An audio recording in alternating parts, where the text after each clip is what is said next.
ဖေနဲ့မြေသမီးခေါ်ရမယ် ပတိရပါတယ်သူကအကြာကြီးမခွဲဘူးခုမှခွဲပြီးတော့ရန်ကုန်လာတာအဝေးမခွဲဘူးပေါ့အဲ့လိုမျိုးလောရနေ မင်းနဲ့ဖေနဲ့သမီးတိုက်ထင်နဲ့ထားမယ်နော်သမီးမင်းနဲ့ဖေကိုဒီလိုအလုပ်ကျန်းနေတခါမလုပ်ခိုင်းတော့အဖေတို့အိမ်မှာပဲတင်ထားမယ်ပြီးရင်ဖူးဖူးမောက်ထားမယ်ဝသမီးပဲရှာကျွေးမယ်သမီးလည်းကြီးလာပြီအဖေတို့လည်းသမီးငငယ်တော့ရှာကျွေးခဲ့တယ်အဲ့ကြောင့်သမီးကြီးလာရင်ဖေတို့ရှာကျွေးမယ်လို့ပြောတာခဏလည်းရှိရဖေဆိုရင်အဲ့လိုပသိမ်ကြီးကနေဟိုပတ်စေးချိုတဲ့ဒီကို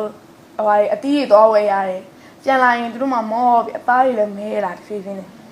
အဖေတို့ကြည့်တော့လည်းအဲ့လိုဖြစ်နေတော့ဒါပေမဲ့ကိုကလည်းမပြည့်စုံနေဘူးလေအဲ့ဒါကြောင့်မလုပ်ပေးနိုင်ဘူးမေမေလည်းအဲ့လိုပဲမေမေကကြာအလုပ်ကျင်းနေတာမှမလုပ်ဘူးလေအဲ့ဒါကြောင့်မေမေကိုလည်းပြည့်စုံတာထားခြင်းပြသမျှဖြေတော့ကောင်းတယ်